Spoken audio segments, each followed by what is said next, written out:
In the last decade and a half, it's become infinitely easier to obtain exactly what you're looking for by way of a couple of keystrokes. The internet has made it all too simple to use a computer to change reality. An abundance of information is merely a search engine away, to the point where it's hard to imagine life as any different. Yet a generation ago, when the word streaming and torrent were meaningless, save for conversations about water, people met face to face to conduct software swap parties, trading games and applications on Sharpie-labeled 5 1/4-inch floppies. Of course, most of the time, the meets were a way for frugal, community-minded individuals to trade popular games like King's Quest and Maniac Mansion amongst themselves.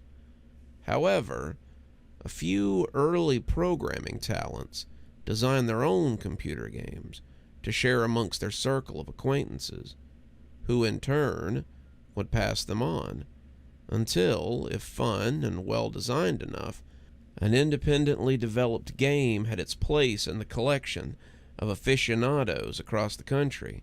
Think of it as the 80s equivalent of a viral video. Pale Luna, on the other hand, was never circulated outside the San Francisco Bay Area. All known copies have been long disposed of. All computers that have ever run the game now lay as detritus, buried under layers of filth and polystyrene.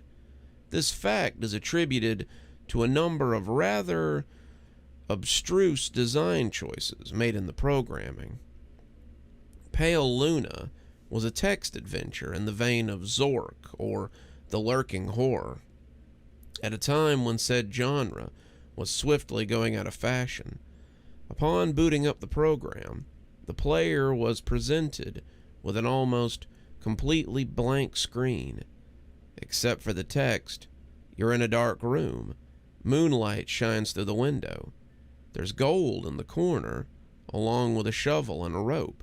There's a door to the east. Command. So began the game that one writer for a long out-of-print fanzine described as enigmatic, nonsensical, and completely unplayable, as the only command that the game would accept were pick up the gold, pick up the shovel, pick up the rope, open the door, and go east. The player was soon presented with the following: reap your reward. Pale Luna smiles at you. You're in a forest. There are paths to the north, west, and east. Command. What quickly infuriated the few who played the game was the confusion and buggy nature of the second screen onward. Only one of the direction decisions would be the correct one. For example, on this occasion, a command to go in a direction other than north would lead to the system freezing, requiring the operator to hard reboot the entire computer. Furthermore, any subsequent screens seem to merely repeat the above text, with the only difference being the directions available. Worse still, the standard text adventure commands appeared to be useless. The only acceptable non-movement related prompts were use gold, which caused the game to display the message not here, use the shovel, which brought up not here, or use the rope, which prompted the text, you've already used that. Most who played the game progressed a couple of screens into it before becoming fed up and having to constantly reboot their device and tossing the disc away in disgust, writing off the experience as a shoddy programming farce.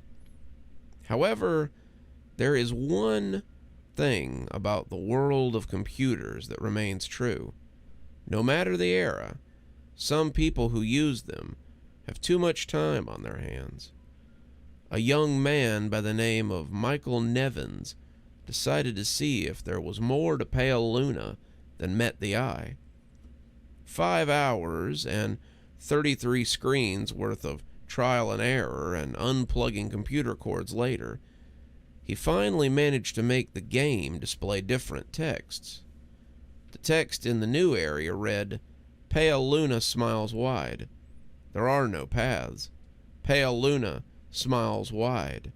The ground is soft. Pale Luna smiles wide. Here, command." It was another hour still before Nevins stumbled across the proper combination of phrases to make the game progress any further. Dig hole, drop gold, then fill hole. This caused the screen to display, "Congratulations, 40.24248, 121.4434, upon which the game ceased to accept commands, requiring the user to reboot one last time. After some deliberation, Nevins came to the conclusion that the numbers referred to lines of latitude and longitude. The coordinates led to a point in the sprawling forest that dominated the nearby Rawson Volcanic Park. As he possessed much more free time than sense, Nevins vowed to see Pale Luna through to the end. The next day, armed with a map, a compass, and a shovel, he navigated the park's trails, noting with amusement how each turn made corresponded roughly to those that he took in-game. Though he initially regretted bringing the cumbersome digging tools on a mere hunch, the paths' similarities all but confirmed his suspicion that the journey would end with him face to face with an eccentric's buried treasure. Out of breath after a tricky struggle to the coordinates, he was pleasantly surprised by a literal stumble across a patch of uneven dirt. Shoveling as excitedly as he was, it would be an understatement to say that he was taken aback when his heavy strokes unearthed the badly decomposed head of a blonde-haired little girl. Nevins promptly reported the situation to the authorities. The girl was identified as Karen Paulson, 11, reported as missing to the San Diego Police Department a year and a half prior.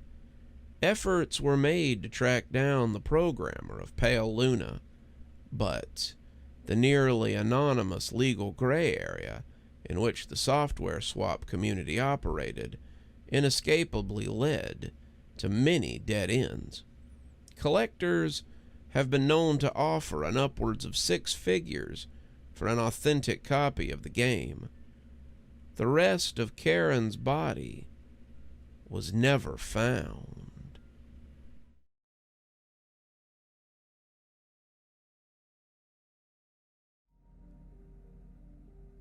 Dear Abby, we've never met before, so this may seem a bit odd, but I feel it's necessary. My name's Jay, for starters. I work the checkout line at the grocery store up on 76th Street. You know the one, with the parking lot that's way too big for the store itself. Yeah, that's the one. I'm 24, fairly tall, and have a rather scraggly appearance. You probably wouldn't recognize me if I came up to talk to you. I don't have a very memorable face. I don't really know why I'm telling you this, to be honest, but that's not the point of me writing. I was working late at night yesterday. It was a very average day for the most part. Nothing too exciting happened, but you'd be surprised how interesting this job can be sometimes. I'd been reading some books. The guy that had worked the counter before me left, and it was a really crappy murder mystery, chock full of cliches. Incredibly boring, if you ask me, but it's something to do, I guess. When you showed up, though, my whole night changed. I don't know exactly what it was about you that caught my attention, but as soon as I saw you, I got this odd feeling. A weird mix between excitement and terror. That's the best way I can describe it, at least. I saw you walk into my line, and I quickly composed myself. I'd been slouching down in my chair for a while, since I rarely even got anyone in my line. It was only when you got closer that I realized what about you had caught my attention. You were absolutely beautiful. You walked up and said, "Hey," and handed me your cart. I could tell by the way you were talking and the way you were looking that you were pretty sleep-deprived, though this wasn't surprising, considering how late it was. After a second or two of awkward silence, I realized that you'd greeted me. I suddenly forced out a hi in response. I cursed myself out mentally for that one. I sat there for a second, trying to focus. "What's your name?" I said. It's only later I realized how odd this must have seemed. What kind of grocery bag guy asks what someone's name is? I'm glad I did, though. I remember you said your name was Abigail, but that you go by Abby for short. Abby. It seemed to fit you perfectly. The name seemed to roll off my tongue as I said it back to myself silently. It was like sweet honey. It just felt good as I said it. You seemed to be perplexed when I looked back at you, and I wondered if I'd done something to upset you. "Shouldn't you be packaging those?" you said, and pointed to my groceries. Suddenly, shocked and embarrassed, I looked up and apologized, then clumsily started shoving groceries into bags as fast as I could. I couldn't believe myself. How stupid could I be? But when I looked up, I realized you were laughing. "You're kind of cute," you said. I tried to play it cool, but I was definitely thrilled. A girl like this thought I was cute. You are too," I said, as I hastily packed the rest of the groceries. As you walked out, you turned towards me as you reached the door and said, "Well, have a good night." I'm guessing I look pretty stupid writing all this down. You probably still remember it. I mean, it just happened yesterday, but I went home ecstatic that night, and with all the confidence in the world. I feel like it's almost unreal writing it back here. Anyways, I wanted to write you this letter, Abby, to tell you that I love you. I don't know what it was that I felt last night. It was some mix of emotions, but all I know was that even in that small little transaction we had, I felt as if there was something between us.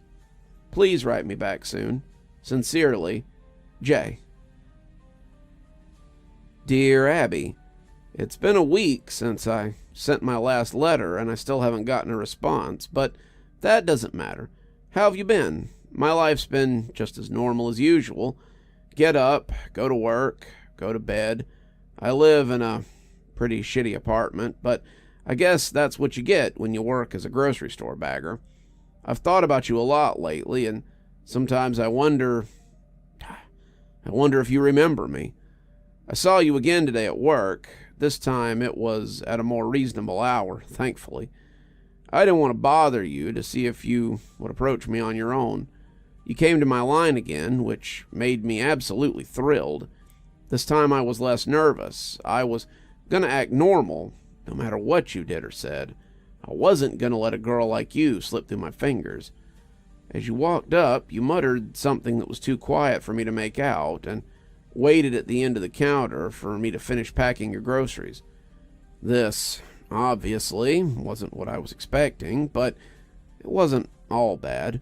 You didn't seem to feel anything at all, actually. I was expecting you to either come up and talk to me or avoid me like the plague. Instead, you just walked on through, as if I was another stranger.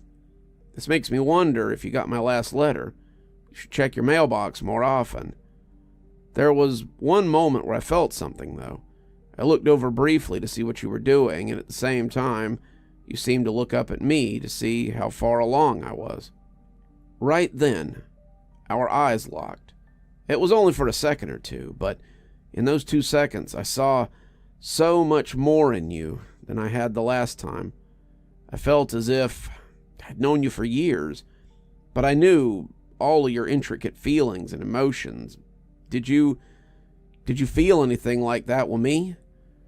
Shortly after I'd finished packing your bags, you paid and walked out. Obviously, this was a pretty normal process for me, considering I do it about 50 times every day, but I'd been determined since the night I wrote you that letter that the next time I saw you, I was going to get more of it. I kind of screwed that up. I wasn't satisfied with it. I had to have more. There's a little room in the very back left corner of the grocery store, designated for staff. In there, though, I knew they kept all the security footage from the day. All staff are informed of this and the security camera locations when they're hired. Luckily for me, there's one positioned right next to the counter. I waited until the store closed and everybody had left. Then I went in. After flipping through a few of the TV screens, I found the one that was connected to the camera by my counter. I rewound it until about when I remembered you coming in. After a few minutes of scanning, I found it. There you were. I paused on the best still shot I could find. I knew the camera wouldn't do you justice, but it was the best I could have done. Having a longer look at you, I realized how truly perfect you are. Every feature of your body, your hair, your face, your legs, your chest, was just perfection. I rewound the tape to when you'd first come up into my line a few times. Couldn't help myself. My eyes were glued to the screen. After a few minutes of consideration, I popped out the tape and shoved it into my pocket. Then I drove home. I knew I wasn't allowed to. I could very well get fired for taking such actions, but I couldn't help myself. I had to have you with me at all times, even if it meant me losing my job. Abby, I love you. I love everything about you. I think about you constantly. Do you feel the same way about me, Abby? I just want us to be together forever. Right back soon, okay? Yours truly, Jay. Dear Abby, it's been 3 days and I still haven't gotten a reply. Why don't you want to talk to me? I'm still unsure if you got my last 2 letters. Please tell me if you have. So I got fired from my job. They found the missing tape. I got a call from the store owner, my boss, at 6 a.m. on Monday, and was told to come in immediately. They were having a mandatory all-staff meeting, and when I got there, all the staff were gathered around a small table, with the owner at the head of it. Once everyone had arrived, he told us that apparently there had been a minor robbery yesterday. They had about $200 worth of stuff taken from them, and the one tape that would have shown who the culprit was had been taken. Just my luck. He told us that no one was going to leave the room until someone confessed. After a few minutes, I finally gave up. I told him everything. I told him how I felt you and I had a connection of some kind. After explaining the whole story, the entire room was staring at me, wide-eyed. After I finished, I sat there in silence for several minutes. Suddenly, the owner broke the tension. Jay, you're fired. Get out of here now and don't come back. I did as I was told and got out of there as fast as I could. Stupid prick. He's always treating me like this. He's been on my case since the day I got the job. I swear he's just been waiting for me to do one little thing so he could justify firing me. One time I slip up, he finds out. Why doesn't he understand, though?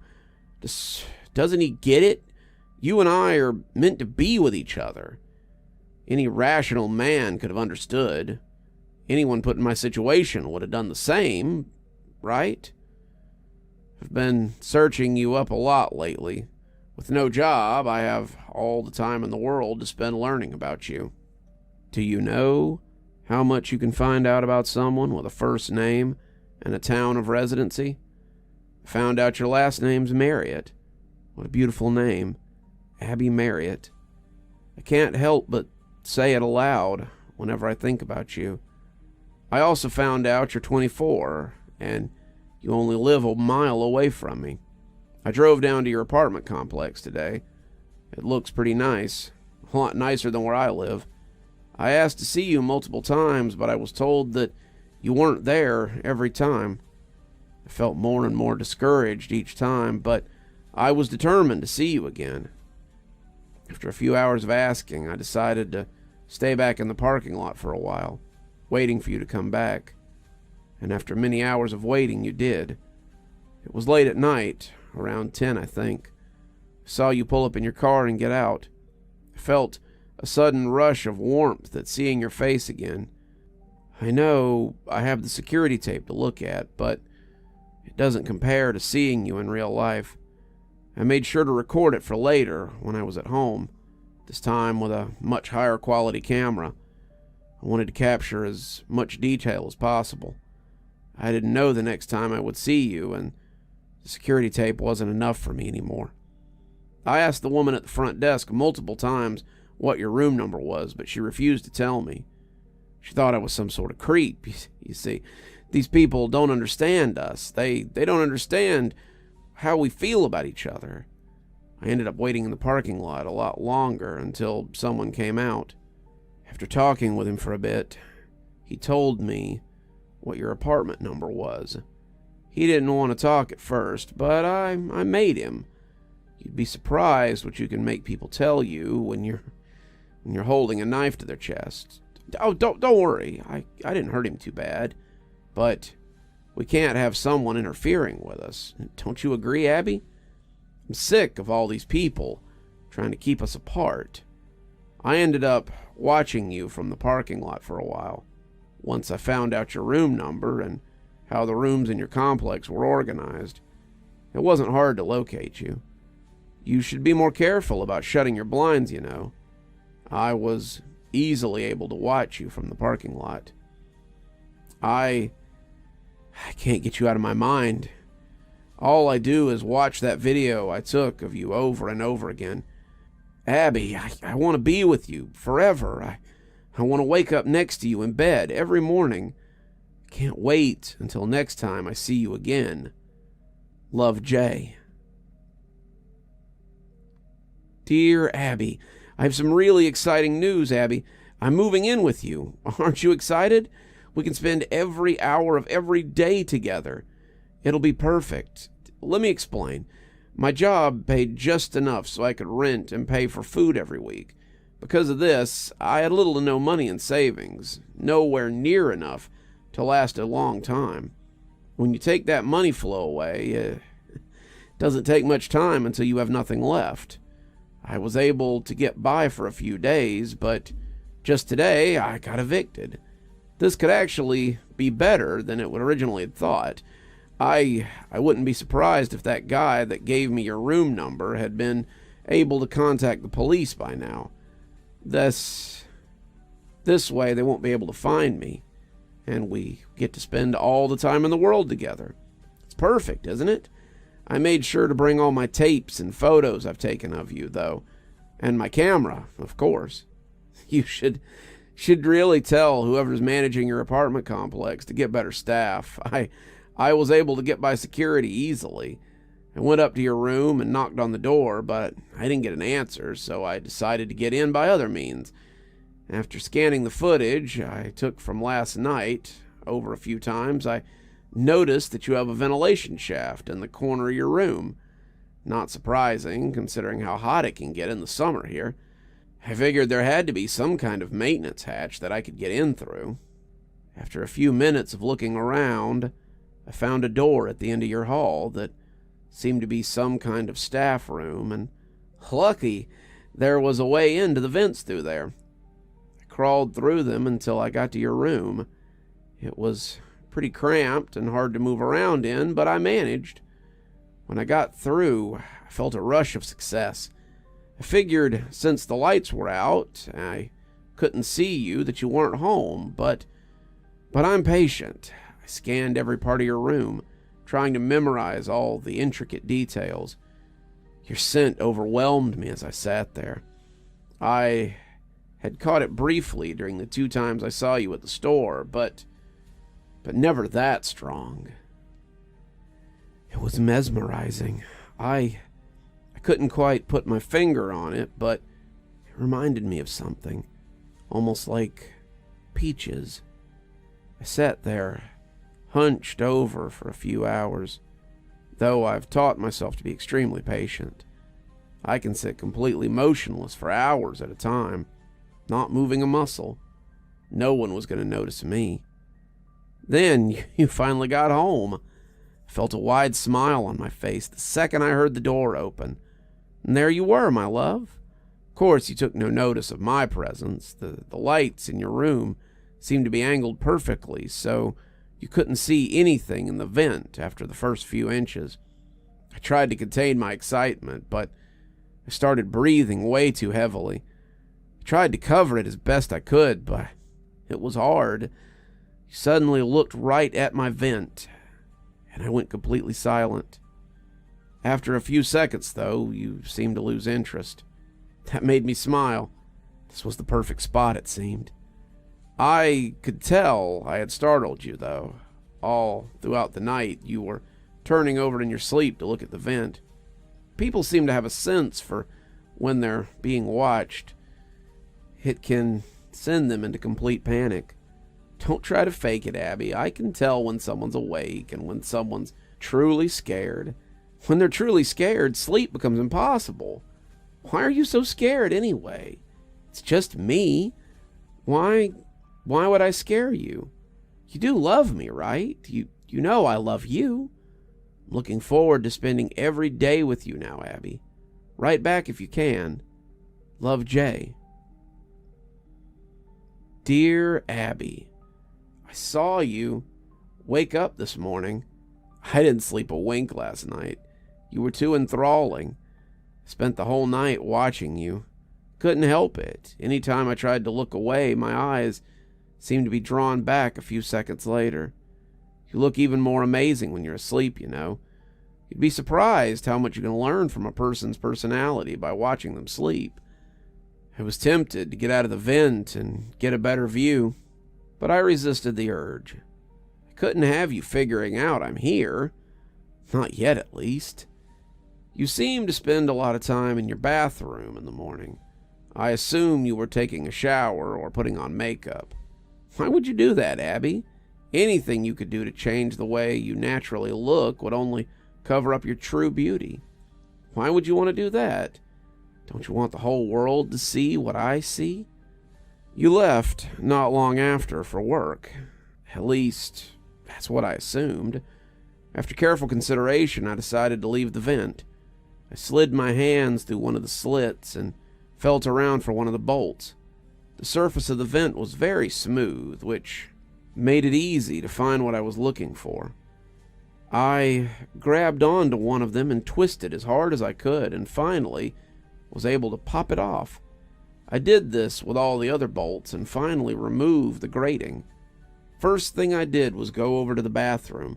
I quickly disposed of everything I could find that you could use to mask your face. That stuff disgusts me. This way, everyone will get to see how you truly are. I also found something else in there. Your hairbrush. I grabbed it and brought it close to my face to examine it. It was a dull blue with a very thick, rounded handle. But that wasn't what interested me. The hair. That's what made me interested. I took a good few minutes to pull every one of them that I could out and line them up on your counter. I counted them. I'd gotten 59. They pleased me greatly. I quickly scooped them up and put them in my pocket. Spent the rest of the day going through your stuff to learn more about you, your interests and such. I take it you're a big movie fan, Abby. I found your collection in the back of the closet. I have to say, it was quite impressive. I found something else in there that made me mad. A picture of you with another guy. It disgusted me, just looking at him, holding you like he owned you. I'm the only one that can have you, Abby. No one else. At about 8:30, I considered getting back in the vent, since that was usually about the time you got back from work. Then I had another idea.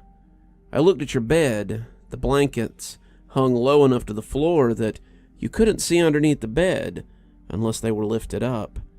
I first screwed the vent grating back on and slowly slid under with a smile on my face, waiting for you to get home. When you finally came in, you looked completely pale, and I noticed someone else came in behind you. They were talking to you about hearing noises coming from your room throughout the day. I mentally yelled at myself. I would need to be more careful from now on. Going under the bed had been a good idea, though, since obviously your first thought was to check the vent. You thanked the person, and they left. Finally, you and I were alone. I sat there in the silence until you went to bed. It seemed to be an eternity before you did.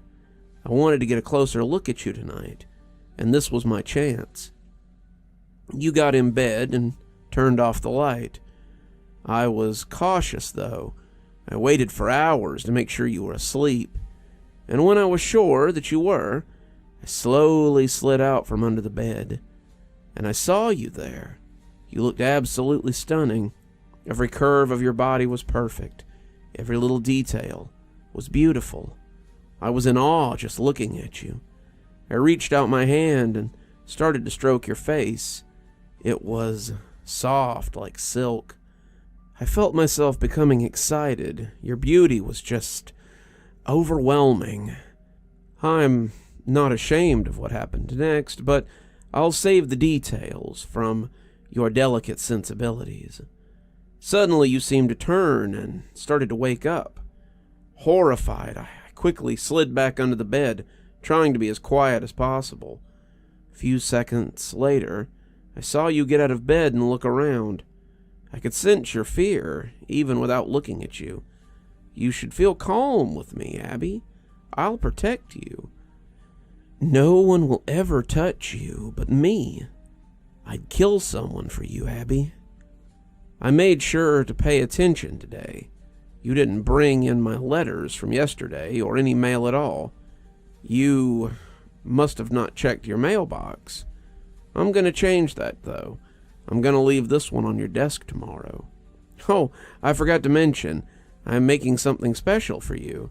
Check in your closet after you read this. Yours forever, Jay. Dear Abby, I spent more time today working on the surprise while you were at work. You're really going to love it. I've put a lot of work into it, you know. I spent a few hours today putting the finishing touches on it, and I think it's finally ready for you to see. You got home at about 8:30 again and saw the letter laying on your desk almost immediately. I started to smile as you opened it, waiting to see your reaction. It was really quite interesting watching your face. I could see all the different emotions and thoughts. You seemed to be confused at first, then shocked, then horrified. You started to shake violently, and I saw that you were crying. Do you not like me, Abby? Why were you crying? Don't you love me? Don't you love me, Abby? Everything after that was a blur. You looked over to the closet while sobbing.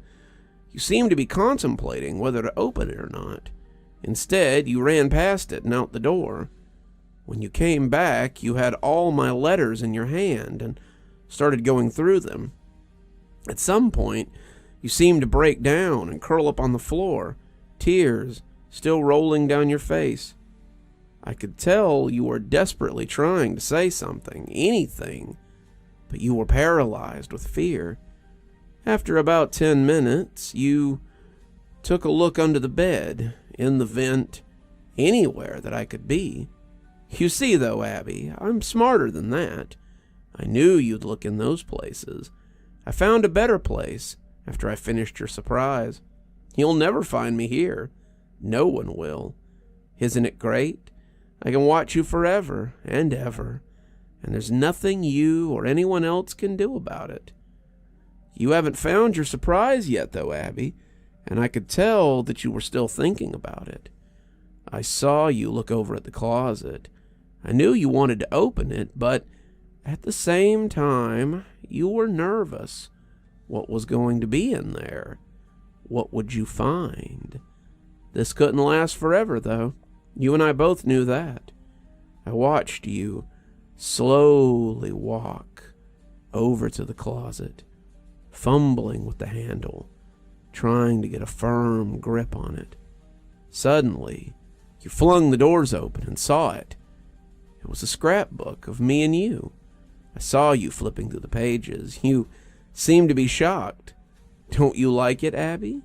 I got pictures of you and I when you weren't looking. Pictures of you sleeping. Pictures of you at your computer. I'd scattered the hairs I'd collected throughout, along with the pictures of couples together, of course, with our faces on them. I got that picture of you with the other guy and put it at the very back, except I didn't leave it like it normally was. I scratched his face off. I hate him so much. If I knew who he was, I'd hunt him down and make him suffer. Don't you get it, Abby? No one can have you but me. Me and you, we're meant for each other. No one else. I watched you sob for about 30 minutes and then get up and run out of the apartment. Shortly after, you came back with multiple policemen. That shocked me. Did you not like the surprise, Abby? Why would you bring these people into your room? They'll never find where I am, but if they did, it could ruin everything. All my work from the last few weeks would be for nothing. You wouldn't want that, right, Abby? I'm exhausted from today's work, and as much as I love you, I need to sleep, Abby. Have a good night. I love you. Jay.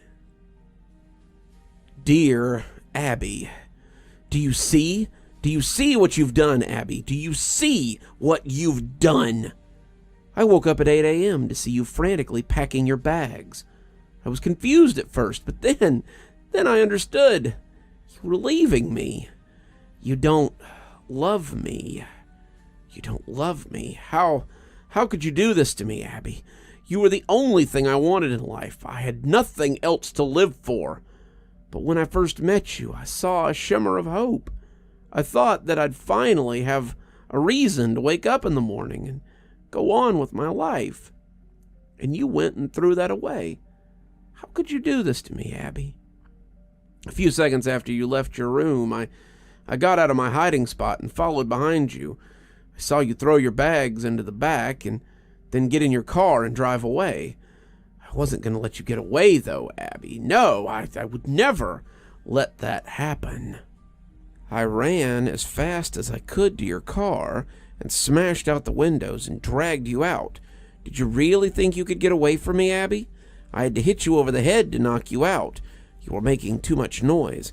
Someone else, someone that doesn't understand, could have seen and ruined everything. Well, I had a plan for if you reacted like this. I drove out to the storage unit at the edge of town. I reserved a slot the day I decided to move in with you. I drove up and unlocked it. I grabbed you and carried you inside with me. It had only been a few minutes, so you were still unconscious. I made sure to check through your pockets to make sure you didn't have a phone with you. I sat you down at the very back of the small room, then I got in and lowered the door. I called the owner of the storage unit and told him that I had visited my lot the other day and forgot to lock it up. I asked him if he'd mind locking it for me. Of course he said he would, and I hung up. I threw my phone on the ground and stomped on it then, to make sure that it'd never work again. Shortly after, I heard the owner come up and lock the door.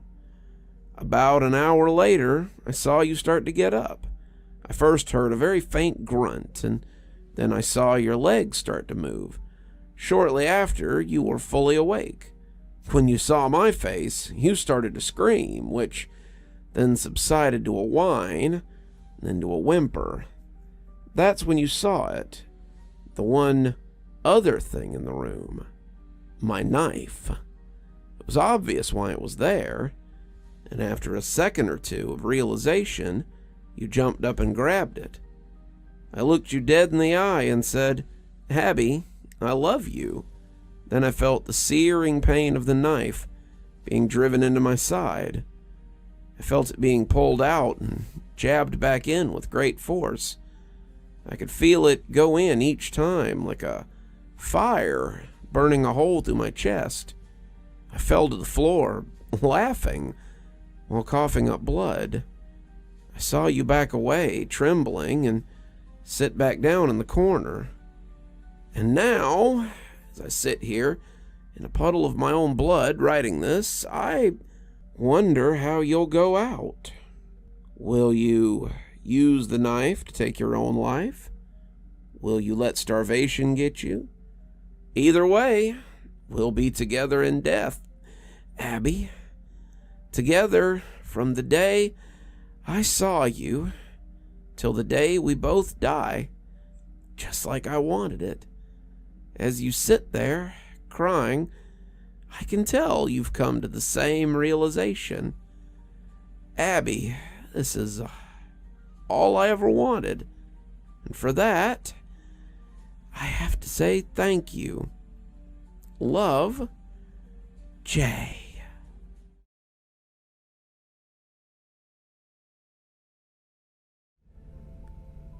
Everybody was alarmed about the epidemic of clown sightings throughout the country.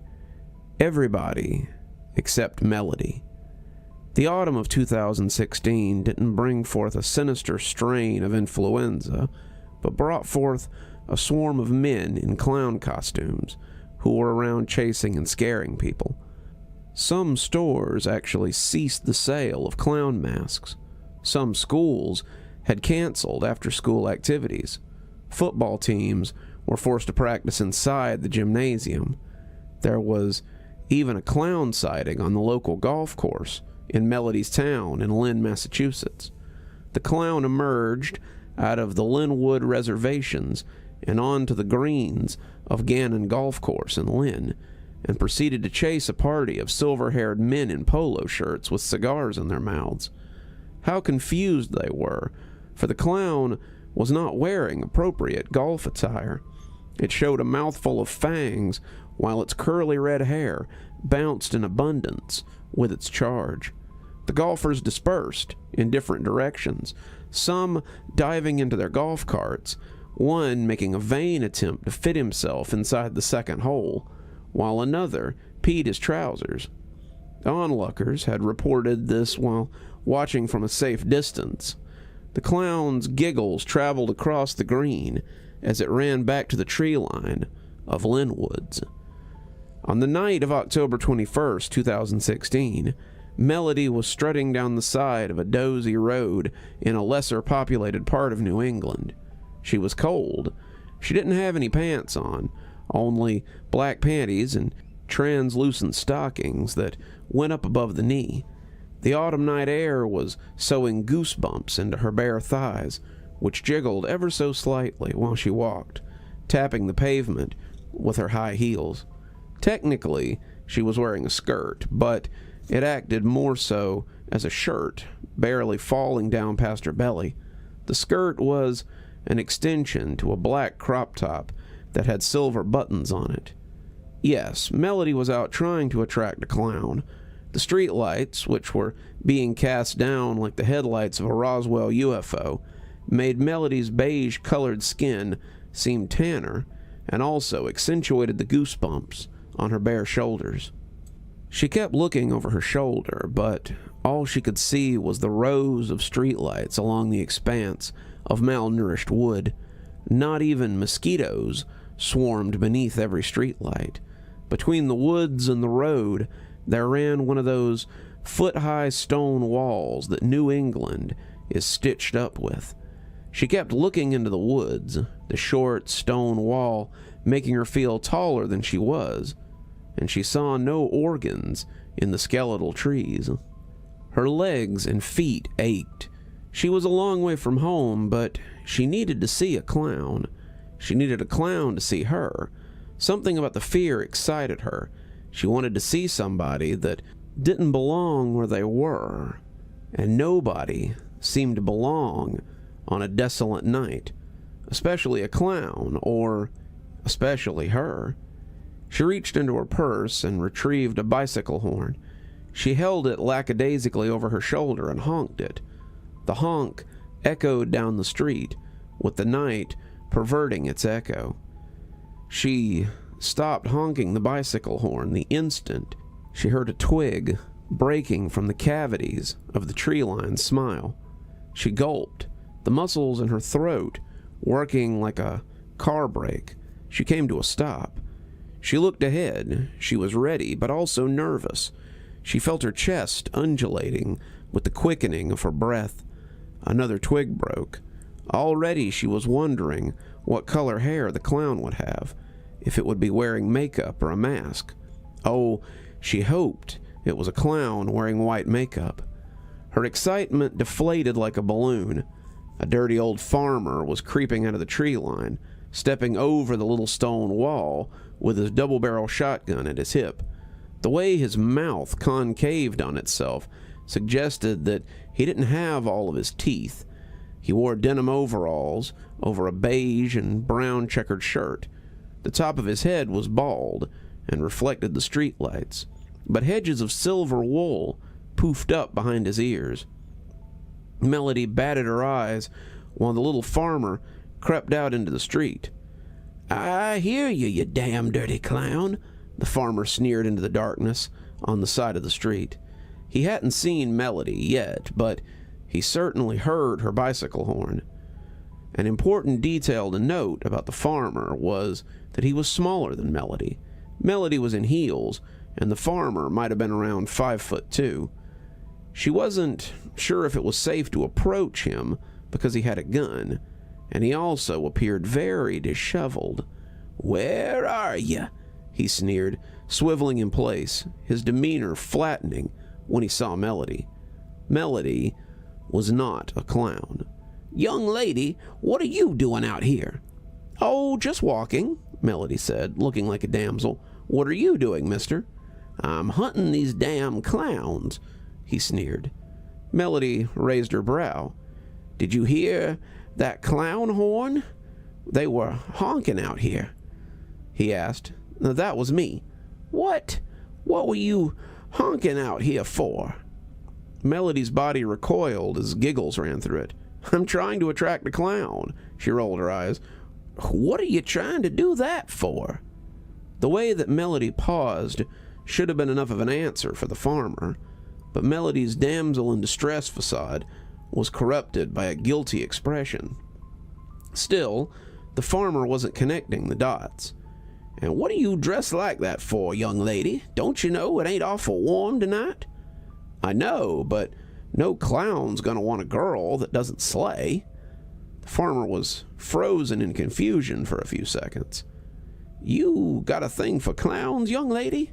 the farmer asked, with disappointment already in his voice. To this, Melody got a ditzy kind of shrug. The farmer sighed. "Anyway, what's your name? I gotta get you home." "Melody, you don't have to get me home," she said, and asked only out of politeness, "What's your name?" "I'm Morris, the clown hunter," he said proudly.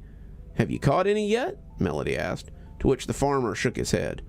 "Although I seen one creeping through my pumpkin patch." "And," Melody said, eyeing Morris's shotgun, "do you intend to shoot one?" "I intend to catch the damn dirty clown who's been creeping through my pumpkin patch. My cat, Ursula, was growling at the window at 4 this morning. Nobody disturbs my Ursula, especially no damn clown." "I'm looking for the dirty ones, too," Melody said. "The first rule of clown hunting is no laughing," Morris said, while the two of them crept through the crooked woods. Melody held the flashlight, and Morris held the shotgun, with both of them being very mindful of how their feet crunched down on the dead leaves. His breath smelled of cough drops and good Irish whiskey, but he wasn't slurring his words at all. "Then there's the second rule. Never wave back at them. Rule 3, do not accept a balloon or flowers from them. Rule 4 is don't comfort a sad clown. They're only looking for your pity. They're faking it. They want you to let your guard down." "Morris," Melody said, rolling her eyes, "I know all this already." "What's Rule 7, then?" "Never go clown hunting alone," Melody said, making a lucky guess. "Which is why you have a lot of explaining to do, young lady." I can do it 'cause I'm older, but a young lady like yourself shouldn't be out here clown hunting all alone. Tell me, Morris, how do you track a clown? You often find them at playgrounds after dark when all the kiddies go home, he explained. That's why I'm leading us to the playground by the woods, right beyond the tree line over there. They chanced upon this playground after the walk in the woods continued. Melody's flashlight shone forward, but it seemed to be shunned by the brown and rusting playground. The rusty slide, the pillars of the monkey bars, the swing set that creaked in the wheezing autumn breeze was all so disgusted by the premise of Melody's flashlight. Still, the pair tiptoed on to the mulch. Morris sniffed the air. He cranked his head up and turned it slowly. Melody gasped.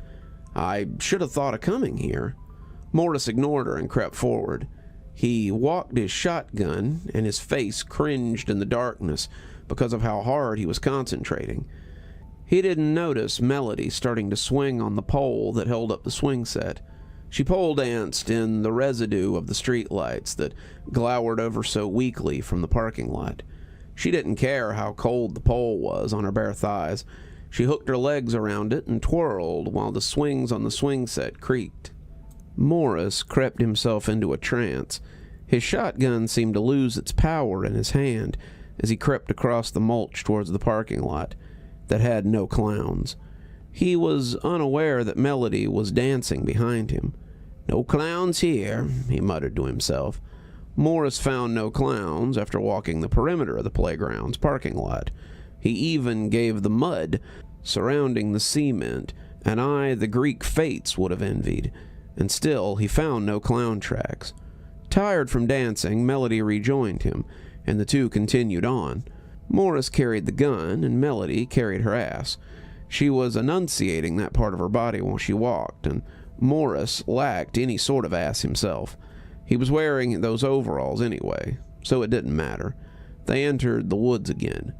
I'm never going to get a clown, Melody stomped her foot. This made Morris pause. His mouth was recalculating how many teeth it had left before he spoke. Now, there's no reason to get upset, young lady. Nobody catches a clown on their first day.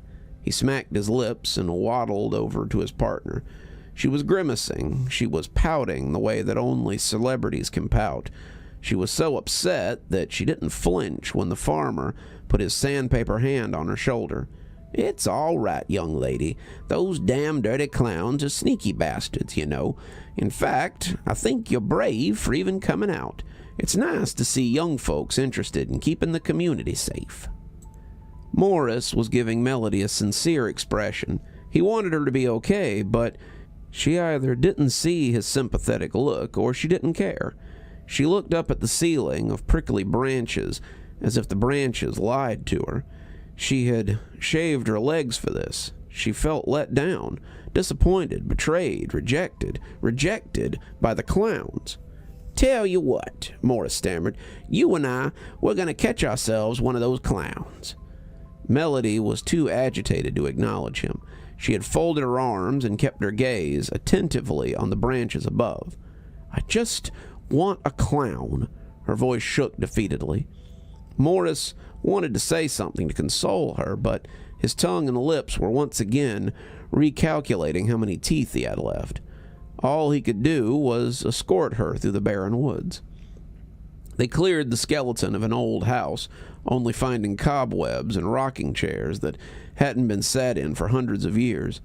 Ah, and their legs could have told stories of the time when witches supposedly existed. Melody didn't care what the grandmother rocking chairs had to say about witches. She only cared about the clowns. She wanted a clown. She needed a clown. She didn't even care what the farmer had to say about it. She just needed it, and there were no clowns in sight.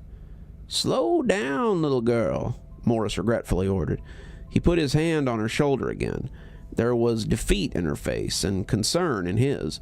They walked back to Morris's pumpkin patch, and he showed her the clown tracks that zigzagged between the pumpkins. He pointed out each footprint with his shotgun, and every footprint represented one giant clown shoe. This seemed to only make Melody sadder, though. Seeing this, and seeing the long expression falling on Melody's face, Morris offered to make her a cup of hot cocoa. "Come on in and warm up," Morris said with all his teeth. Melody followed him into the shack beside the pumpkin patch, which Morris casually called a farmhouse. It smelled like mold and mothballs, and seemed in no better shape than the house in the woods. The kitchen had a window that looked out over the pumpkin patch. It was only out of politeness that Melody asked if Morris ran a good business selling his pumpkins. He went through the politics of pumpkins while preparing 2 cups of hot cocoa, pausing to ask, "Fluff or marshmallow?" "Both," Melody cooed dreamily. The fluff that bobbed atop the hot chocolate reminded her of white clown makeup, and it made her woefully sad. Morris had a funny way of consuming hot chocolate. It injected a Botox of delight into him, and his face went cartoonish with glee. It made his eyes pop. He licked his lips at every sip. "Are you warm enough, young lady?" he asked, unaware about the brushstrokes of fluff atop his lips. "Yes," Melody giggled. Well, no clown tiptoed through Morris's pumpkin patch that night. The sun did come up unexpectedly, and Morris had breakfast for the 2 of them. Melody offered to do the dishes, and Morris offered to drive her home afterwards. They got into Morris's rusty pickup truck. The chickadees were chirping songs of condolences to Melody. Melody had come to find the smell of mold, mothballs, and cough drops endearing, and she was glad that the pickup truck smelled like all 3. Morris was a good man who had good old man smells about him. She tried taking it all in while she helped navigate Morris down the highway and into the suburbs where people were raking leaves and walking their dogs. "And you take a right here," Melody said. Morris did so, bringing the truck down another quaint street. "And you're going to go straight past that church." "All right, young lady," Morris said, speaking to keep his teeth in order and not speaking to speak. "Wait," Melody cried. Morris stopped the truck in the middle of the street. He saw it too, their faces awed behind the windshield as they watched Misfit the birthday clown walk across a lawn and into the backyard of somebody's house. The sound of children crying erupted when he disappeared into the backyard. Neither Morris or Melody had to speak.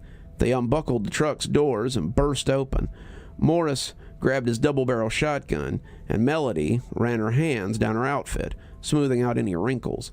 She looked down at her assets while Morris checked to see if his shotgun was in order. He clicked it back up, and the 2 hurried over to the house that the clown had disappeared behind. Morris walked as if his shotgun was leading the way, and Melody walked as if her body was leading the way. They walked over the lawn as the sound of children cheering and squeaking over each other filled the morning. Little Jimmy's parents thought they only had ordered a clown for their son's 7th birthday party, so they and the other adults never expected to see a short, grungy-looking farmer with a gun and a scantily dressed woman appear in their backyard. The kids were all sitting on the grass, watching Misfit the birthday clown tie a balloon animal, when Morris and Melody burst into the backyard. The adults gasped, the children screamed, and the little girls in terror, the little boys in confusion.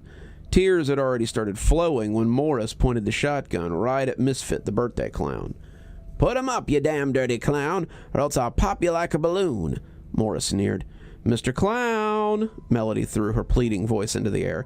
She jumped in place. The children started flocking towards their parents, while Misfit the birthday clown scrambled into the house. There was a pleading no from a mother that went ignored. Melody and Morris followed Misfit the birthday clown. How uncoordinated the clown ran. It was difficult to run in those oversized shoes. "Come here, Mr. Clown," Melody called through the chase. "Come on." "Get back here," Morris howled. Misfit the birthday clown burst out the front door and onto the front yard. Morris fired and missed, a round of buckshot going into someone's car. Melody shimmied through the smell of smoke. It was difficult for her to run, too, because she was trying to keep herself together as she went. "Clown, look at me," she cried as Misfit the birthday clown got into his car. Melody banged on the door, but the car sped away. Morris ran into the middle of the street and fired at the car's tires as they screeched away. So the pair stood there as the children cried. It wasn't long before the sounds of sirens came. Melody was catching her breath while she could smell the farmer's cough drop breath working in overdrive as well. They looked and watched the clown escape, for it was all they could do as the flashing blue and red lights appeared behind them.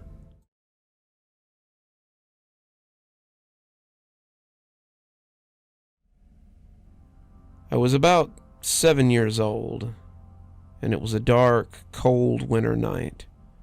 My father and I had just finished saying goodbye to our family members. It was Christmas Eve, and my aunt and uncle had just went home from a visit, a simple family ritual done every year on Christmas time. Usually, before I knew it, I had kicked off my winter boots and gone to bed. Mom and Dad came into my room and spoke with soft words and told me good night. I couldn't wait for Christmas. It was my most favorite holiday of the year.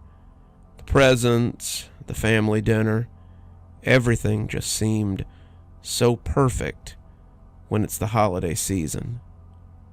Well, at this point, I couldn't go to bed thinking of Christmas and wondering what could possibly be under the tree. But inevitably, my eyelids grew heavier, and the light glow from the moon reflected off the snow that was too soothing, and I was soon asleep. All of a sudden, I was awake, thinking it was Christmas morning. I was overjoyed to go open my presents, but I heard something odd, and my parents were usually up making breakfast. I'm a pretty heavy sleeper. I heard as though it was a mumbling sound. Not a, oh my God, it's a monster, crap your pants kind of sound, but just enough so that I could hear it.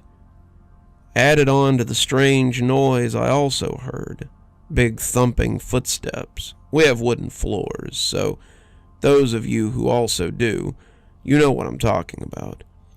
Which was strange because even my father didn't make thumps that loud when he walked. So, the curious, carefree child that I was, I went to investigate the noises. I checked upstairs, in my parents' room, the bathrooms, everywhere, but I found nothing. So, that left two places, the living room and the kitchen. When I stepped into the living room, I found the source of the mumbling. It was my mother and father, tied up in a rope with cloth around their mouth in front of the Christmas tree, all our presents arrayed there. Suddenly, I went into shock. My parents weren't ones to play pranks on me. Being scared, I rushed to the kitchen to fetch a knife to cut the ropes. All of a sudden, I heard a noise coming from the living room. It was the thumping again. I hurried back out there. Next to my parents was a tall man in a black sort of robe, the cloth thin around him. He had his hood up, and he wore heavy boots that seemed to be steel-toed. The most defining characteristic this mysterious man had was the mask he wore. The mask was black. It had huge holes for the eyes, rimmed with metal. There was a long plastic-looking string that was tied in a tight knot to keep the mask on. But the thing I remember most was the horrifying black beak on that mask. It curved downward, almost like a hellish bird from a nightmare. Only this was real life. I was frozen in shock, standing there as this hellbird stared blankly at me, as though eating the very soul from my body. I did nothing. Seconds felt like hours, until finally the Birdman spoke.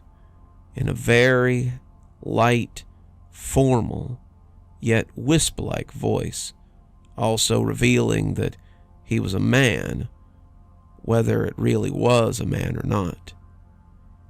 "I am the bringer of oblivion." What do you plan on doing, you bastard?" I asked. He simply snickered. Behind him, I noticed he had a bag. He reached into it and pulled out a gasoline tank. Started dousing my parents with the gas. I went to attack him, but he punched me in the stomach and I fell to the ground. Felt like he might have broken some of my ribs. Now, no more of that. I expected that you would sit and behave yourself like a good boy. He started covering the tree and the presents with gas, and then he threw the tank down. It spilled gasoline everywhere. He grabbed me by the shoulder and threw me by the front door. "Merry Christmas," he said, dropping an enclosed envelope and a mask identical to his. He took out a big Zippo lighter and ignited the gasoline. He then threw the lighter to my parents, instantly engulfing them and everything in flames. He jumped out the window and ran into the dark woods behind our house. I watched as they screamed in agony under the cloths, and their skins started to melt away and char. I went to help them, but the house and everything was just engulfed in flames. The last words I ever heard from my father were, Just run, son. Go and run as fast as you can." At least that's what I could make out from him. I went to run out of the house, knowing sadly and contemplating on whether to leave or not. I reached for the door and my foot stubbed against something. It was the mask and the letter. For some reason, I took them with me. When I finally got the chance to open that letter, my parents were long gone. All of my happiness was crushed. The letter read as follows: "From the bringers of oblivion. I knew you would keep this. Hello. If you are reading this, then that means you're very lucky. I am the bringer of oblivion, and this is your letter of oblivion. With this letter was a mask I left with you as well. More importantly, I left you with something more than that. Anger. Don't cry, because it will do you no good whatsoever. I've left you with a task and a new life you can choose to lead. Take this mask, keep these words in your head, because I know they will be burned into your memory, whether you like it or not. When you are older, maybe even now, depending on when you are reading this, you can take this mask and do the deed I had done to you and your family to another. You can take that rage out on them. Don't worry. It feels good, I know. Burn the house and leave a letter and a mask identifying you to their youngest. Burn the rest of them. I know you can do this. I feel the rage inside you. It has consumed you, so release it. Do this, my child, and spread oblivion to wherever you may find it suitable." At the time I read this, I had stayed at a foster home for God knows how many years, but he was right about the rage. It controlled my body, and sometimes I would think to myself, what would have happened if the things that had been done that night had not occurred? But there's no way I can become him, I would think to myself. I'm 18 now, and the rage and the day and the letter are still stuck inside my head. It's all burned there, even as I'm dropping his mask and his letter at the feet of a very lucky 5-year-old girl who just happened to be the youngest of her family of 4. The dispatcher said 2 kids, a boy and a girl, showed up on a lady's doorstep. Lady said the kids wouldn't talk or give their names. She gave them milk and cookies and sent them to rest in her bed because they looked tired. No children had been reported missing, but it was late, so the dispatcher thought the parents probably didn't know their kids were gone. No problem. Not my first call about kids that walked out the front door because they wanted to play. At least it wasn't winter. I drove to the house on the outskirts of Bridal Veil Lake. It looked like another farm sold off for condos that were never built. A bunch of wild fields and dirt surrounded the lady's house. It was remote and dark, and I wondered if she felt comfortable living alone out here. That knock in the middle of the night must have been a shock. I announced my presence and knocked lightly. "Hello?" An old woman, the lady, answered. "Hello?" "Hello, how are you doing tonight, ma'am?" "Been better. They're in the bedroom, sleeping, I think." She stepped inside and let me in. I saw 2 shapes beneath a quilt in the darkened bedroom. "There was no one else? You didn't see anybody?" She shook her head. "Were they injured? Scared?"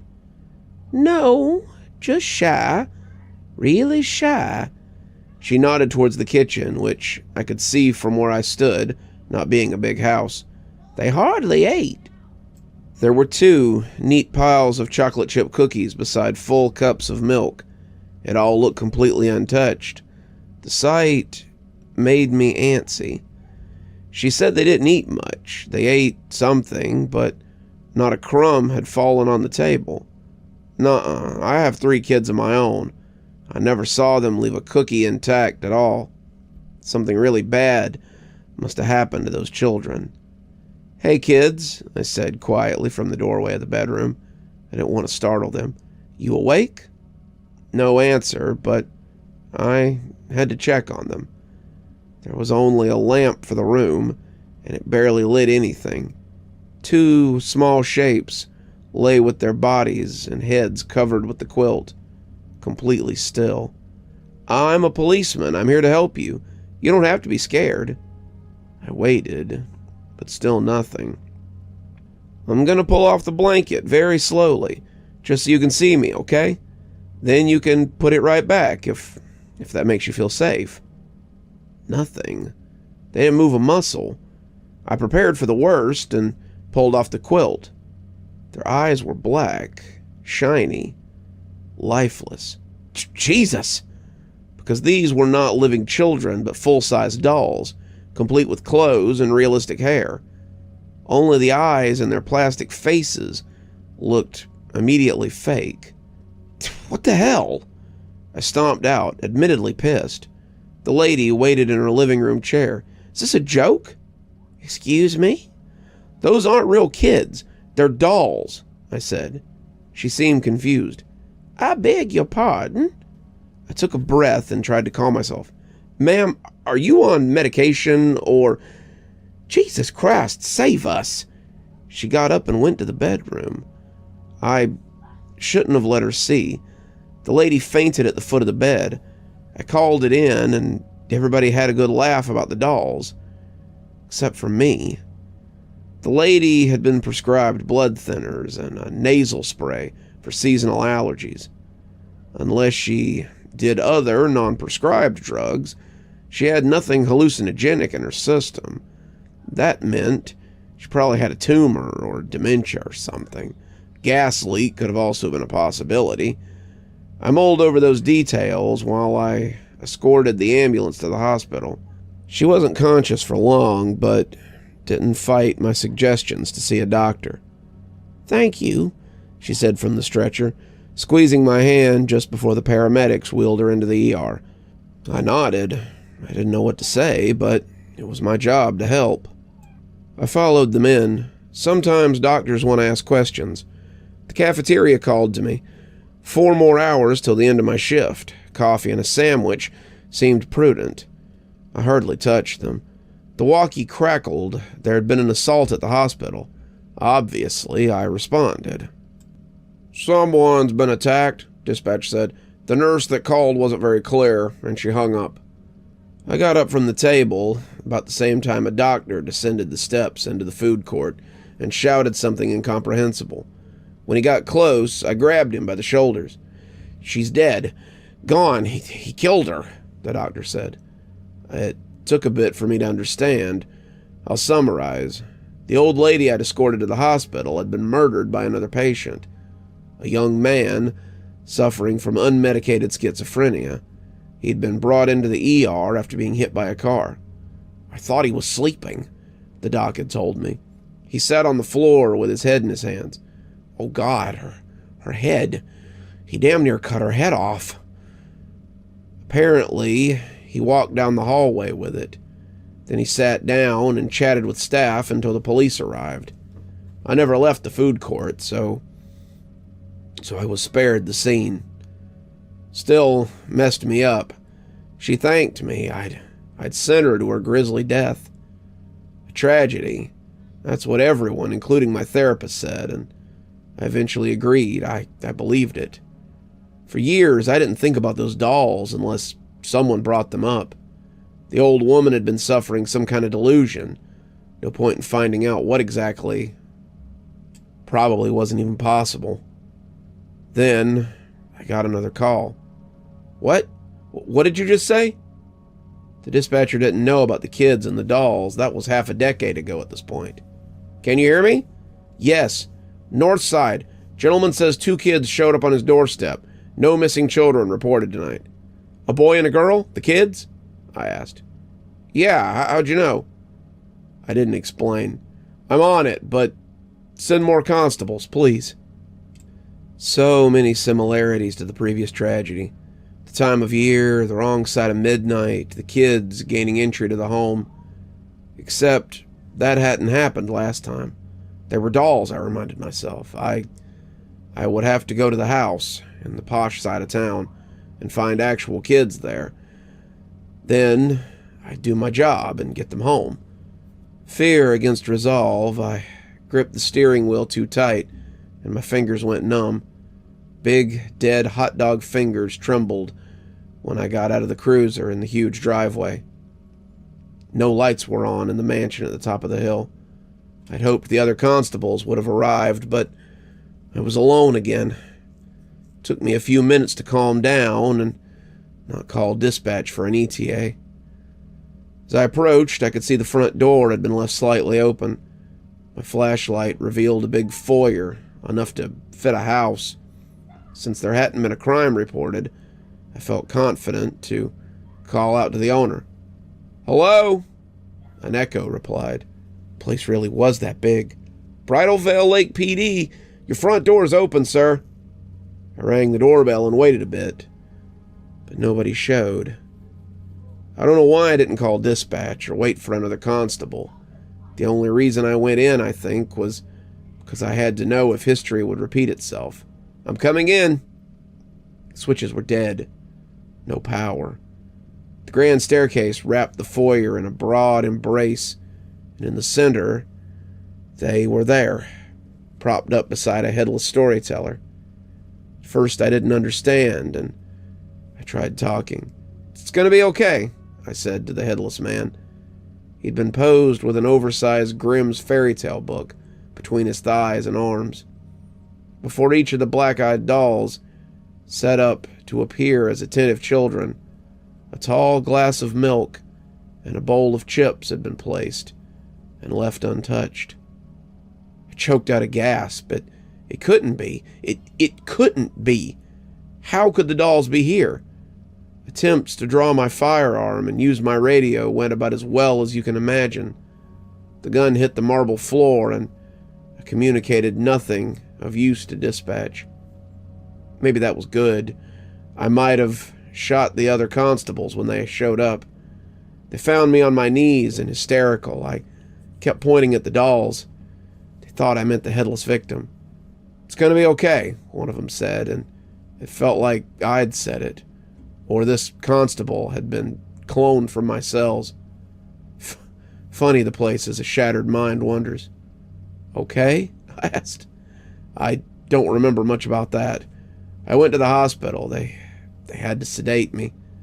I wouldn't stop talking about the dolls. Olive and Matthew," my therapist said. "He'd come to visit and explained what had happened. It's a terrible coincidence," he said. "Those dolls are the same, yes, from the last incident. Apparently they didn't belong to the woman who passed." I don't know why this information horrified me. Well, who the hell do they belong to?" I shouted. "It's all right," he said. It's not entirely what you think." He really pissed me off. "Look, just explain it then." The dolls weren't known to the relatives. They claimed the old lady who had been decapitated didn't like dolls of any kind. She found them creepy. Your colleagues put them into evidence for lack of a better option. Then they were sold at auction. And the rich guy bought them. No, but somebody did. And that person, well, they're the killer, I'm afraid. A man was discovered in the mansion basement, covered in blood, with the head of the owner. I thought you said it'd be all right. The man was mentally ill, but he bought those dolls. Maybe he even called about the kids. Do you see what I'm saying? Some kind of copycat killer? He shrugged, his bony shoulders in the tweed coat. It's the only thing that makes sense. Perhaps he knew the other schizophrenic man that killed the woman who thanked me. The important thing to note is that nothing supernatural is occurring. The therapist smiled. What? It's an unfortunate coincidence. I mean, that bullshit smile twitched. I've been around long enough to know when someone's pulling a con. I never thought it was supernatural. Why did you say that? I asked. He chuckled nervously. An unfortunate choice of words. I didn't mean to imply that. How do you know the names? The names? Of the dolls, I said, before attempting to get out of the hospital bed. Handcuffs held my wrists. The sedatives had prevented this observation until the urge to punch the therapist moved my body. What the hell is going on? Why are you telling me this? You're not from the department. What is happening? He backed away towards the door. Calm down. The killer named them. He kept saying the names over and over. The inspector contacted me. She thought it best I talk to you. I agreed and... Bullshit! He suddenly went mute, his lips mouthing the words, "Help me," over and over. His eyes darted to the little window in the door at the same time a shadow passed across his face. The therapist shivered and sniffled back a tear. "You should run," he said, his last words. All at once, the man collapsed. "What the... Help! Help!" I shouted. The nurse came in and did their thing, but he was gone. I asked him if he was gone. They stopped trying to revive him, one of them confirming his death. How had he died? A real tragedy, another unfortunate coincidence. The deceased therapist had an unknown aneurysm that just happened to trigger while he begged for help and a shadow crossed the window. It was all bullshit. I took his advice. After my wife picked me up from the hospital, I told her I'd taken early retirement. She looked relieved until I told her we needed to leave Bridal Veil Lake. I purchased a cottage up north on the Oxbow Lake. My family didn't come. Who could blame them? I didn't think they were in danger until I learned everybody is, and there are no safe places. They came on the third night. At first, the knocking struck too softly. I thought I'd imagined it. Then it became more persistent, more rapid. I didn't move from the recliner or even lower the footrest. I just watched the door and did my best not to breathe too loudly. The knocking continued with desperate urgency. Then tiny fingernails scratched at the door. Soft weeping followed that. A child for sure. I could no longer be idle. I went to the window and peeked through the curtain. The expected pair, Olive and Matthew, wept in the gloom on the stoop. They weren't dolls this time. They were kids, flesh and blood, and human. I relented and opened the door. The very image of the dolls looked up to me. Misery and fatigue had captured the innocence from their face. I know what an overtired child looks like. This wasn't that. The little boy and girl hadn't rested in days. They swayed on their feet, avoiding collapse by way of fear or something greater. I just didn't know that yet.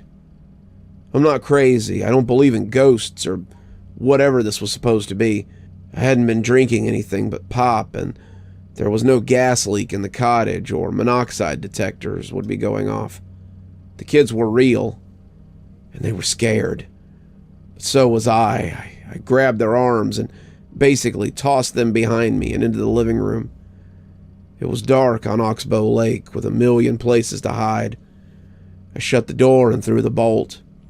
Olive and Matthew clutched one another by the recliner. "What's going on? Who are you? How did you get here?" They stared, but not at me or anything. Both were underweight and filthy, a combination of urine and stale sweat emanating from their simple clothes. "Go to the couch and lie down," I said, completely aware of the pattern I was fulfilling.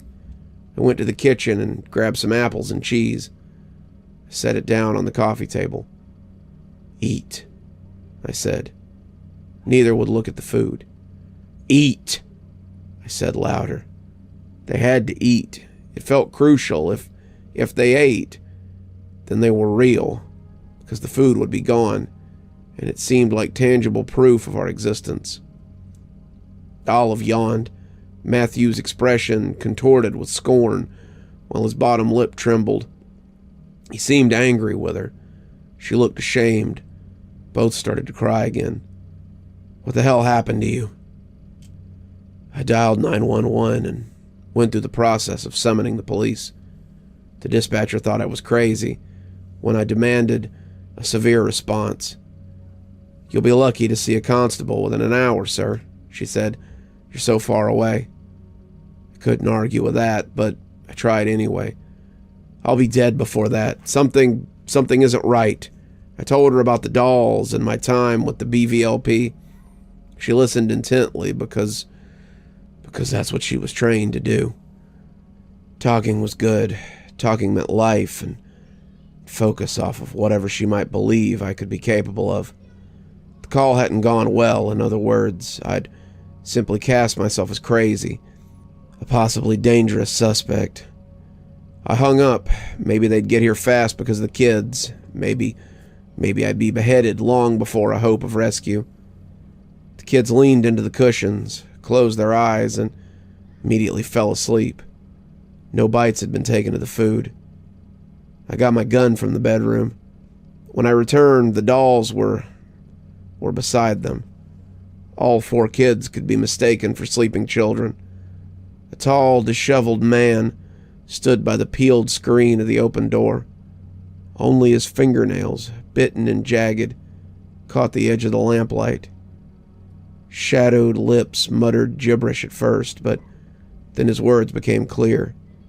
"Dolls don't eat. Dolls don't eat. Dolls don't eat." I aimed. He lunged, and I fired.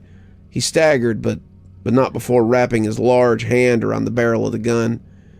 I put another bullet through him, yet he didn't fall. With surprising strength, he smacked me across the face, and I dropped the gun. He retrieved it, and somehow our positions in the living room were reversed. He stood near the couch. The real kids had run away. Only their simulacrums remained. I stood near the expertly sliced screen of the front door. The man's narrow head resembled a crescent moon. He appeared confused by the blood exiting his body as he struggled to level the gun. I wasn't about to wait around for him to figure it out. I leapt through the open window as a bullet shattered the glass above my head. My ass hit the dirt, and I tore off up the pitch of the forest, figuring I'd hide somewhere until the police arrived. For a while that worked. I lay in the midst of some thorny brush, scratching myself up good, until time enough said the man had to be dead from blood loss. I endured the escape from the brambles, crawling until something firm pressed between my shoulder blades.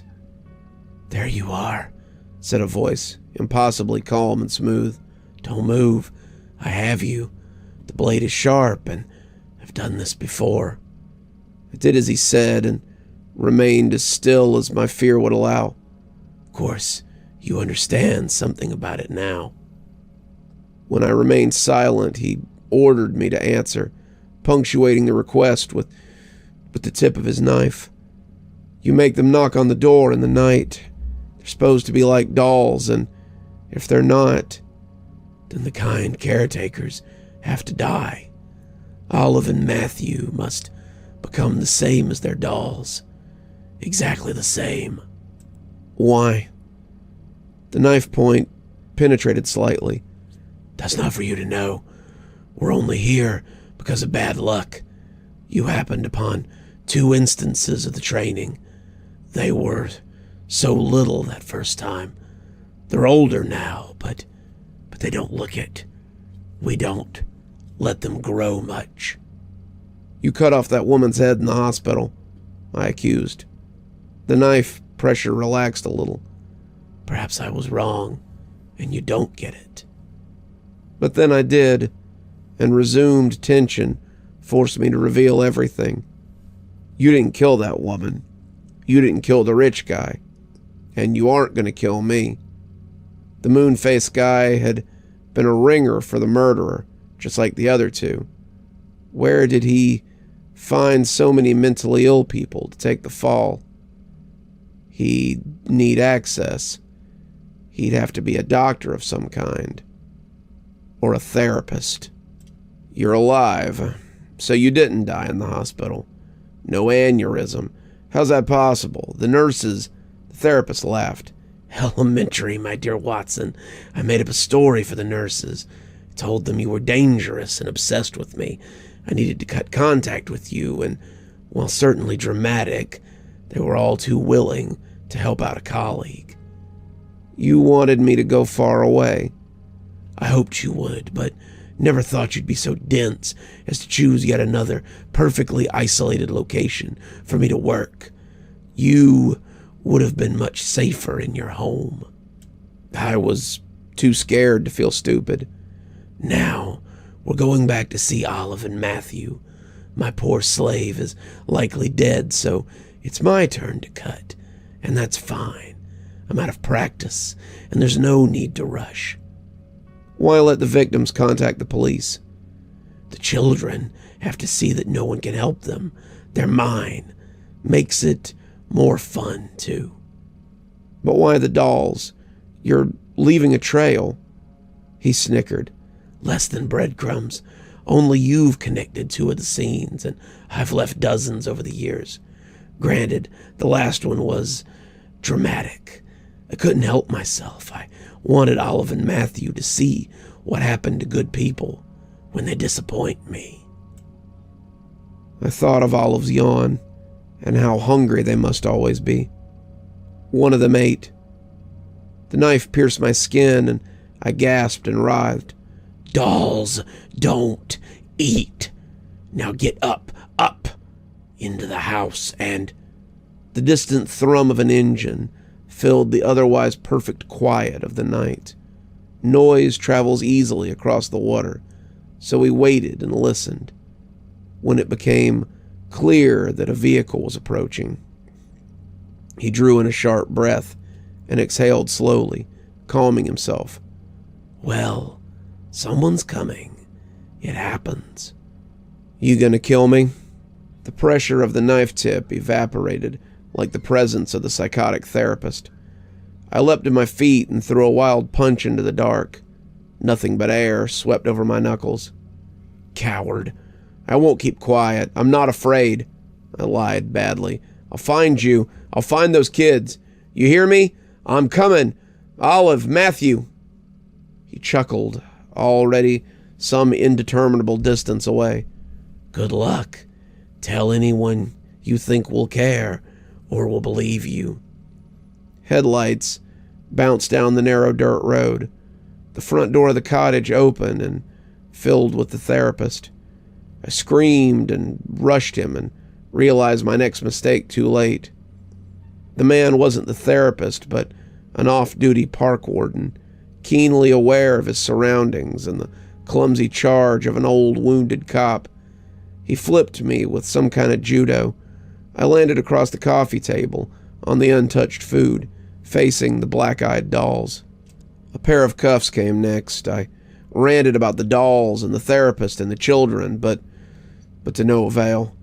They found the moon-faced martyr crouched by the broken window. Even dead, he still appeared confused. The warden used his cell to call for more support. The dispatcher had only called him because she knew he lived near Oxbow Lake. I told the story so many times and begged them to look for the therapist and those kids. Hours later, someone must have called him because they came back with another unfavorable fabrication. The therapist had never left Bridal Veil Lake and answered the call from Huntsville police on a landline at his office. He must have drove back, I said. But Huntsville and Oxbow Lake are roughly 5 hours away from Bridal Veil Lake. I'd been questioned for 6 hours. He also told us about your condition. I laughed. Sure, of course he did. But what about the break-ins and the dolls? The constables looked at one another. We asked about that. He says it's possible, perhaps even likely, given your trauma, that you took those dolls from evidence. That's where they were after your last discovery. You had access and a reason to dwell on them. A reason? They were choosing their words carefully. What about the intruder? He's a local, an addict, really ill. He's been arrested for breaking into cottages before. He usually does it to empty ones. You just moved to Oxbow. Even with lights on and the vehicle out front, he probably didn't understand it was occupied. You surprised him. I surprised him? I said incredulously. After more protests, I was released and told to be grateful. An investigation would follow, of course, but no charges laid unless something more incriminating was found. It won't be, I said bitterly. The constable walked me out of the Huntsville station, shaking his head and walking away. Man doesn't know how lucky he is. Before I could object, the door shut. I packed my stuff and raced home. I didn't have my gun, of course, but I figured he wouldn't be armed at his office. If he was, it'd be with a knife. In a fair fight, I'd take it and cut his damn head off. Ignoring the protests of his secretary and the man seated in the treatment room, I found him. He appeared alarmed, scared. What's the matter? What? Didn't expect to see me again? I moved closer to his desk and he stood up, backing away to the large window. We were on the 5th floor of the building. Where are they? Who? I braced my foot against the desk and pushed it slowly until his legs were trapped against the sill. Olive and Matthew. I don't, he yelped when I pushed harder. I swear, the police in Huntsville, they called. I understand something happened up there, but I can assure you, you died in the hospital right in front of me. He looked to the other man in the room, his patient. I didn't even visit you in the hospital. I'm clearly not dead. Your PTSD must have caused a psychotic break and... Liar! We argued more, but the BVLP showed up and I was strongly encouraged to leave, which I did. I refrained from telling him this isn't over, because then I'd be arrested. He already knew. He was counting on it. I went home next and tried to talk to my wife and family. He'd called them first and told them to be careful, told them to call the police if I started behaving erratically. My story, of course, fell into that category. "You can't stay here," my wife said, and it hurt to know that she wouldn't believe me, and never could. I left without argument. He found me later in the park that night. The nervous demeanor had been left behind for his patients and the rest of the world. He lit a cigarette and asked if I wanted one. "You son of a bitch," I said. He exhaled a plume into the air. "So now you understand." "How I'm about to kill you? Sure. I had nothing to lose." "They're dead if I am," he said, completely calm. "Seems like I'd be doing them a favor." He pulled a small pistol out of his coat. "No one would be surprised if I carried this and shot a crazed attacker." "What do you want?" I had nothing left to give him anymore. "No one gets away. They have to know." "So, you gonna kill me?" "Eventually, yes. I will come and we'll finish what we started. They'll knock in the night and you'll answer the door, let them in, and offer them food. Which they won't eat." He nodded. "Because they're dolls."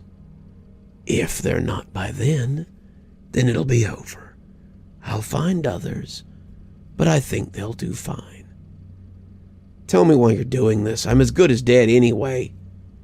He held his cigarette in clenched teeth, and then he smiled. "You'd be shocked how much one will pay for a doll of mine. Quite shocked indeed." "That's not why you do this," I said. Not enough of me remained to shed a tear. I felt hollow, dead already. I couldn't be shocked anymore. When they knocked, I would open the door. I'd try to help them, though it seemed futile, and failure was almost assured. He backed away until confident that I wouldn't follow. I stayed in the park the rest of the night, but moved into the motel where I currently live the next day. Now I wait. I'm typing this out and putting it out there, so maybe when I'm gone, when I'm headless, someone will look for those poor kids and give them something to eat. That's my last low hope, at least.